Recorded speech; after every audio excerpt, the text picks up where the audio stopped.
Hey guys, welcome to Wrestling Days and welcome to today's unseen video. This is where we round up all the big talking points from social media, and this was a pretty big talking point today.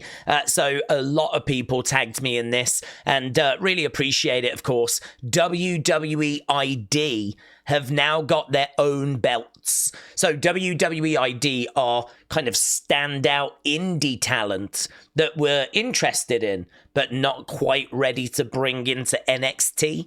We're definitely interested. And if things progress as they are progressing, then we will bring these people into NXT. We'll use them on that new Evolve show. But actually, these are people that we have kind of got first dibs on, right? And so we like them. We're interested. And if things all work out, they should find their way coming in to NXT. Certainly, they can come to the Performance Center and attend different classes, and we're working with them. Well, now they've got their own championship belts to compete for, kind of on the indie circuit. I really like this idea. I really like this because if you go to your local indie show and there is a WWE ID talent there, like WWE are basically saying, we really like this person and we're really thinking of bringing them into NXT. And so you're getting to watch them as they're still kind of working things out on the indie scene. But you might also get to watch them competing for one of these championships. So really great idea. The belts are okay. I'm not crazy about them. They certainly don't stand up to some of the great belt designs we've seen, but you know, these are just going to go around on the indie scene, so you know, it's not that important. But I think they look good all the same, though. I mean, there's a lot of work and design that's gone into them. They're not just slapped together, are they? I mean, they look pretty good, so yeah, very good. So Triple H said the top independent wrestling prospects have been ID'd, and now we're ready to spotlight the best of the best. Here's your first look at the men's and women's ID championships. And Kylie Ray said this is unreal. P.S. I'm coming for everything they said I couldn't have. So she obviously is one of the talents that has been ID'd. Ryder, shout out to you. So we've got some information on Raw ratings. They fell again this week, which obviously is not great news. Netflix listed the number of views as 2.8 million. That is 10% down, right? 5.5 million total hours viewed is also 10% down. I've managed to find this so you can see that, I don't know, I think that was the debut episode. Global views was 5.9 million. Second week, it dropped to 3.7. This is global, right? Then it went to 3. Then it went to 2.9. We did see a little increase, but now we've pretty much gone back to where we were in week 4. 2.9, 2.8, very, very similar.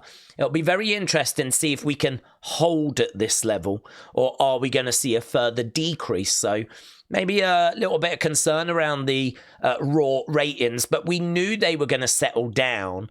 Kind of looks like they're settling at that kind of 3 million range, but the concern will be, is that going to drop any further next week? So we'll be interested to see what that number is for next week's Raw. So just a little bit there in the ratings. Let's go over to NXT. I really want to get to NXT because the show was so good. It was so good. So this was a moment. Oba was in the ring and he called out that new group. They didn't come out. Instead, Moose came out, and I saw split reaction online, right? Split reaction. And I'm not 100% certain why. Apparently, there's a few allegations out there against Moose. Apparently, he doesn't get like great reactions in TNA. I think he's a heel as well. So there might be a few kind of different reasons. To be perfectly truthful with you, I was really excited for this group because I want to know more about them. So when we ended up getting Moose, I was like, okay, I know this is a big deal for people. I don't watch TNA, but I get it. Yeah, I get it. But I was quite surprised to see like some of the other reaction that was out there. There was a bit of anger out there as well. But there was people like Natalia that were quite excited. So This is one that I think has divided opinion, let's put it that way, right? But either way, he would come out, he would confront Oba, and it seems like them two are on a collision course. I do think we will get Moose Oba at some point. So this, what a moment. Look at that, Sportskeeda saying, damn. So, and he had his tag on his trainer as well, which I don't know if that's a fashion thing. It very much could be. But I don't know that that's something I've seen before. He still had the tag on. So there we go. Box fresh. Then we went over to our first match. So this was the triple threat, and it was really fun. Karman against Jaida against Kelani. So they were battling away. It would be Karman that would like steal it, right? She would get the victory. So next week, it's going to be Stephanie against Karman for the NXT Women's North American Championship. Afterwards, Fatal Influence would attack. They would be beating down on Karman, and then we would get Giulia, we would get Jordynne Grace, we would get Stephanie coming and making the save. So that would set up our main event. Our main event would be Fatal Influence taking on these three. The boulder here saying too much aura. A lot of aura there. A lot of aura. I mean, that is crazy. Look at that team. Stephanie, Giulia, and Jordynne. I mean, it wasn't that long ago that Jordynne was the TNA Knockouts champion. Like, imagine if she still had that belt. You've got the North American Women's Champ, the NXT Women's Champ, and you could have had the TNA Knockouts Women's Champ. Lots of aura. Cora Jade, right, responding to Bayley. Bayley said, I already miss beating up Cora Jade and Roxanne. What am I supposed to do on Tuesdays now? Cora Jade said, get your ass back here. Seems like Cora Jade's ready for another go. Obviously, she picked up that win against Bayley, a very good win. So I'm sure she'd love to do that again. Right, then we went to our next match. This was Lash Legend and Jakara Jackson taking on Zarya and Sol Ruca. And Sol getting the Sol Snatcher. Love this move. Look at this. Boom. So good. So good. Sol Ruca and Zarya beat the Meta Girls. Then we were backstage. Wes Lee was being interviewed, and that's when we would get Ricky walking through. I don't think Wes appreciated being interrupted, right? But Ricky was making his way to the ring because coming up next was his contract signing. So this was a big segment. This was a big segment. Crispy Wrestling said, don't know why I got a chuckle out of Ricky Starks coming out to the NXT theme. Yeah, that was strange. I was ready to see what his music would be like and what his graphics would be like, but we didn't have any of that. There is a bit of a feeling that we've brought him in so early that not everything is quite ready yet.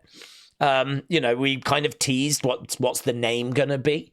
Maybe they were still working that out. We still don't know the music. They had to use generic NXT music. We didn't have a Titantron. So I think things are still being put together here. So he was in the ring, cut a really good promo about, this is going to be his NXT. That brought out Ethan Page, right? But that then brought out Javon. So Javon and Ethan were fighting away. That spilled into the crowds. That then brought out Wes Lee. And so Ricky against Wes, that was seemingly going to be the first match. It hasn't quite gone that way, but it looked like this was going to be the first match. That's when we found out, when he signs the contract, what his new name is going to be, and it is Ricky Saints. Ricky Starks is now Ricky Saints. I don't mind it. I think Ricky Starks, Ricky Saints is quite close. It's not too drastic of a change, and I don't mind it. It's definitely something that I think after a while I won't even think about, so I don't mind it. I've seen a few people like, I'm not keen on it, but I don't know. You're always going to get that when you get change. Ricky Saints, it's all right. I really don't mind it. So, big segment, right? Backstage, we had No Quarter Catch Crew seemingly out of nowhere just challenged the Hardys. Like, that just really came out of nowhere. So they issued a challenge to the Hardys for next week. Also, backstage, when Ricky Saints got back there, all these people were laid out, that new group seemingly getting to them. And Ricky Saints was like, damn, this place is crazy. So we did get glimpses of that new group at times. And here, look, Karrion Kross said it's about time. So Karrion was very excited to see Moose in NXT. We also got the response. I was going to play it, but they ended up playing this on NXT anyway. So the Hardy Boyz want Fraxium front row as they accepted that match for next week against No Quarter Catch Crew. So Hardy Boyz are going to be on NXT next week. I mean, this show is bonkers. It's bonkers. There's so much exciting stuff happening. Like, it feels more exciting than Raw and SmackDown at the moment. And I'm not the only one saying that. Right, then we had Stacks taking on Shawn Spears. Shawn Spears would pick up the victory.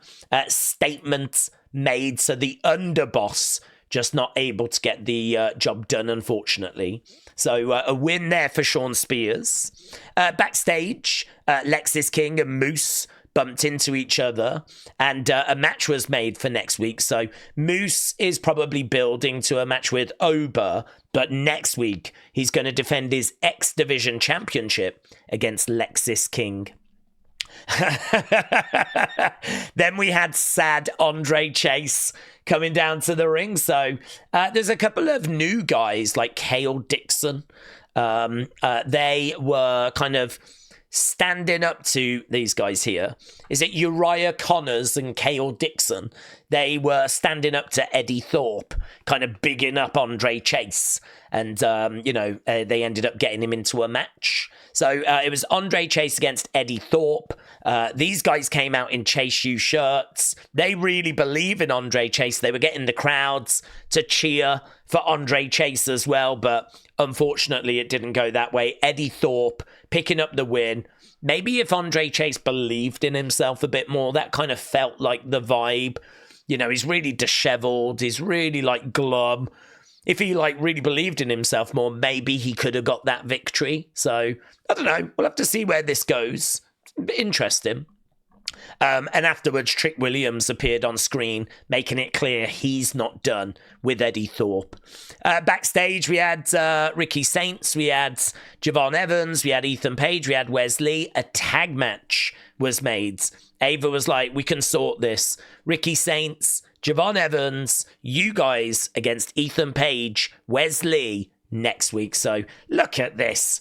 So there's that tag match that we just spoke about. Hardy's taking on No Quarter Catch Crew. Stephanie taking on Karman. And X Division Championship Moose against Lexis King. That card next week is stacked. Stacked. That then took us to our main event. The 6-woman tag match. So Fatal Influence against these girls. And of course, Jordynne Grace, Stephanie, Giulia would pick up the victory. Fun match. Really fun. And then at the very end, we saw that group leaving Ava's office. And there is Mr. Stone down after being brutally attacked. This office absolutely trashed. No one is safe. I think we actually had extra security because there were people around the kind of ringside area just trying to keep that new group away, that new group from attacking the ring, right? And people pointed out this dude that was one of the security guards really looked like a young Triple H, which I agree with. So Isaac, shout out to you. Ricky Starks, NXT crowd listened, said, Kenny, for your thoughts. Next week, how about we get signs all across the front row that say Saints Row? So there we go. Maybe we will get a Saints Row next week, which I thought was pretty fun. And then Triple H, 2 men who have redefined tag team wrestling for over 25 years. The Hardy Boyz have reached the pinnacle of our industry and often jumped off it to the amazement of fans worldwide. They return to a WWE ring next week on NXT. Very cool. Very special. Triple H posting that as well. And this was great. Stevie Turner said, I want revenge for her. So there we go. Not that Mr. Stone is like battered and has been beaten down, but they broke a picture of Stevie Turner, and Stevie Turner wants revenge, right, for her, not Mr. Stone. So there we go. Stevie Turner just 20 minutes ago. So Jim, shout out to you. And yeah, this totally passed me by. I remember the moment, but yeah, Mr. J said Kelani Jordynne with her own variation of the fadeaway. So it is, isn't it? There's just a little Kelani twist in there, but it is a fadeaway, which is obviously a signature move of her partner, Carmelo. So boom, there we go. Kelani breaking out her own version of the fadeaway. Okay, Michael Cole did an interview, and there was lots of, on Impulsive, lots of interesting bits. So Sam, Michael Cole reveals that a lot of people didn't like the hire of Joe Tessitore in WWE. He said that he went on to love that hire, and it finally legitimized everything that he's done in 28 years because of how much of a legend Joe is in the commentary scene. As well as that, Michael Cole said that he signed a new contract last year, so he's going to be around for a good few years to come, which is great news. So, OG, thank you. Mitchell, Michael Cole said, it's a strange situation. I love Corey. I love him to death. I still don't understand all the dynamics. I know he sent some out on social media that was pretty critical of the company. And what Michael said was that he spoke to Corey, or he's heard about from Corey, that Corey was just trying to stir up a bit of a story. But I don't think people in the company believe that. And I don't really believe that. So I think he got frustrated. I think he sent that message. Once you send it, there's no taking it. You can't delete it and everyone forget about it. Once it's out there, it's out there. Like, tweeting in frustration is not a great thing. You know, maybe sleep on it kind of a thing, yeah? I don't think he did. I think he got frustrated. I think he tweeted. And then once he cooled down, he was like, damn it, I've got to deal with this now. So he might have tried to explain it like, I was trying to create a bit of a story, or no one was buying it, according to Michael Cole. So he was just kind of talking about the Corey situation, and very much I say hashtag justice for Corey. I know which side I'm on, right? He tried to explain to everyone he was trying to generate some interest in maybe a storyline. I don't think the company saw it that way. Corey, you goat. So there we go. So that was the Michael Cole stuff. There was a few kind of bits in there to do with Ludwig, but nothing really essential. He did an interview with Chris Van Vliet, right? If we go into the fun folder, it's Bayley said, what a week, 7 flights, 3 matches, 2 NBA games, 1 short life. Tiffany said, retirement looks really great on you, Pammers. And Bayley said, thanks, Jessie. I think her real name is Jessica. Not being around you every week has done wonders on my soul. Wrestle Night, thank you. Unseen footage. Now, I must have turned away here because this is really interesting. So I remember this moment where he gives some back, but there's a subtle little thing that I think a lot of people have missed. Just a little moment here, and we've got the clip. So, Eric, thank you. Look at this. Look at this, because I missed this. So he hands it over, and then they start murking each other. Like, pop, pop, pop, pop, pop, pop, pop. Look at this. I don't remember that. Bang, bang, bang, bang, bang, bang, bang, bang. It's like sock'em robots in it. Did you remember this? Whoa, man, and he all glitches out and everything. Pop, pop, pop, pop, pop, pop, pop, pop, pop. Yeah, look at that. Cody takes it as well, like a champ. A lot of them shots are landing right on the chin, you know. Bang, bang, bang. Look at the speed. Pop, pop, pop, pop. Cody's still standing at the end. Does really well. Really well. Maxine Dupree said, just a couple of babes working on a sleigh petplex So here, look, they're watching Dakota against Ivy. There's Tozawa taking notes. Maxine's like, right, get that down. That's brilliant. Look at what Otis has written. He's put, Ivy is a mean babe. That's all he's written. There's Tozawa like, yeah, everything. And there's Otis. I don't know if he knows he's holding it that way round or not, but he's literally just written, Ivy is a mean babe. Love that. CM Chunk, thank you. Yeah, this did the rounds. So here the guy shouts, love you, Liv, like that, right? She sees, walks off, and then decides to stick the finger up. I wonder if that finger was given to the person that said, I love you, Liv. Or I wonder if maybe there was someone next to him that was sticking the finger up. Love you, Liv. And then she walks off. And then she sticks the finger up. I don't know if it was all to the same person. But there we go. It's very good. It's very good. Boom. Love it. Love it. Right, Braun Strowman says, do you guys think I've got too many cars? So here he is, look. This is, I'm guessing, inside his garage, all the different vehicles that he's got. These are apparently all his that are being worked on. Braun Strowman unveils his impressive car lineup. I mean, look at this. All these vehicles that he's like working on and doing bits with, and it's crazy. It is crazy. This must be something he enjoys, like buying cars and doing them up, like fixing them up. I mean, why doesn't he just buy ones that are like done? He gets paid really well. Doesn't he know he could just buy like brand new ones that are like all fixed and he doesn't need to do anything? So there we go. That's Braun showing off his collection. Hey, Drew McIntyre. Eric, shout out to you. So people have looked at that and gone, oh, is he throwing shade at Logan being in the Elimination Chamber? Apparently everyone in that chamber, and I'm trying to remember all the names, they're all former world champions. And then you've got Logan Paul as well. So that's what people have kind of read that as. But who knows? I don't think he actually specifies who he's talking about. He could be throwing shade at John Cena for having not qualified, you know?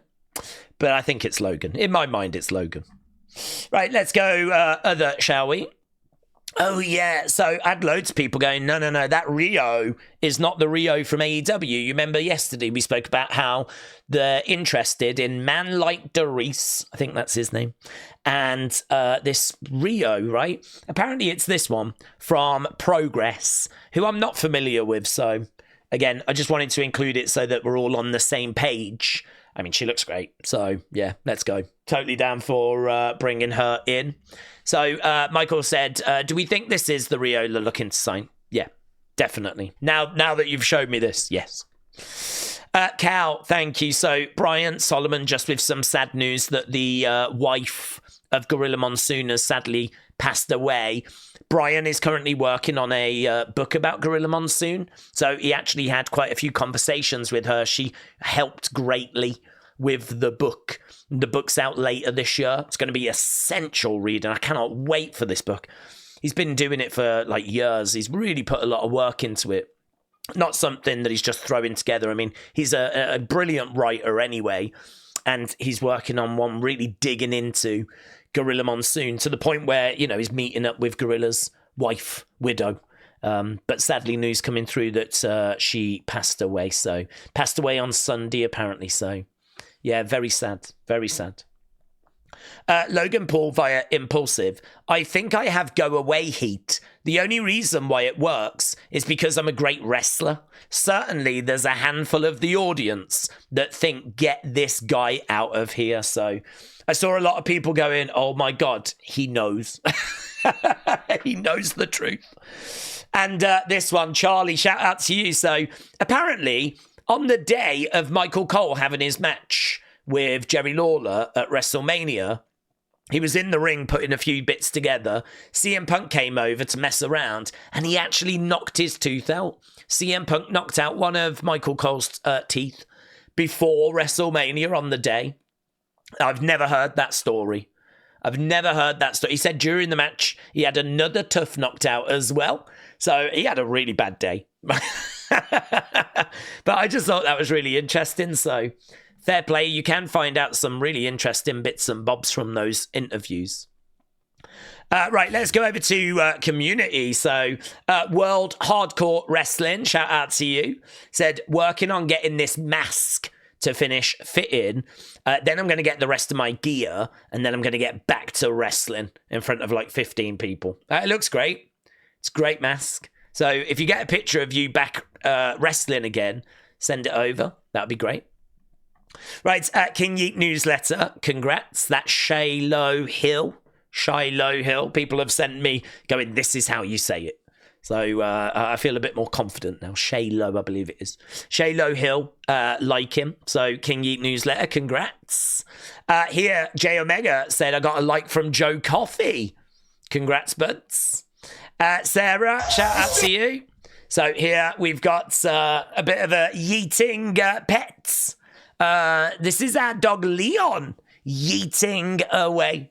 So there we go. That's a good one. I've seen a lot of clips actually of pets yeeting, but that is a very good one. So Rory and Sarah, shout out to you. Raymond said, got a response from Karrion Kross. So there we go, to do with Sammy. So Raymond, very good. Casper as well, getting a repost and a like from Tatonka. Love that. Love that. And Walter J as well, picking up these bitty pops from Smith's, which are like tiny, tiny pop vinyls. And you can see you get like Randy Orton, British Bulldog, Undertaker. I think the one that he said he got extra was Triple H, which I think is actually that one right there. That's the Triple H one. So they do. I agree. They look great. £7. Not bad at all. Metal Mama said, I just saw this. Chelsea reposted my comments. Very good. Metal Mama's always getting reposts from wrestlers and everything, so well done. Seth got a like on Instagram from Mr. Stone. Goods. You managed to get that just before he got killed on NXT. So, I don't think anyone's going to be getting any likes anytime soon from Mr. Stone. And then Wild Child Billy, yeah, this was very good. So Wild Child Billy sent this image to Dakota for like a gear idea and isn't sure that this was the inspiration. She might have been working on something anyway, but Wild Child Billy was like, look how similar this is. Like, it's the same sort of color, it's got the same sort of straps and everything. And I literally sent this over. I'm not sure when they sent it. If it was a little while ago so that she had a chance to make it into gear, then maybe there is a chance that like these are connected. It's kind of crazy that they sent that, which I can see the similarities. Like even the strap there, you've got the strap there and the bit going in between the middle and the colours and everything. Yeah, maybe. So Wild Child Billy, shout out to you. Okay, let's get to thanks. And let's get out of here. So, King Yeet newsletter, Taker 1990, Big Bam, Wrestling's Biggest Fan, Sweet Chin Wrestling, Raymond, Kelly the Wise Lady, Suma Brata, Taker 1990, Charlie, Solo Rider, Metal Mama, Milo, Liam, Carl, Johnny, Wild Child Billy, Jang Tae Sang, Patrick, Emmanuel, Lynette, and Real Wrestling Fan. Shout out to you guys. Really appreciate the support as always. And hopefully I'll see you again next time. Bye for now.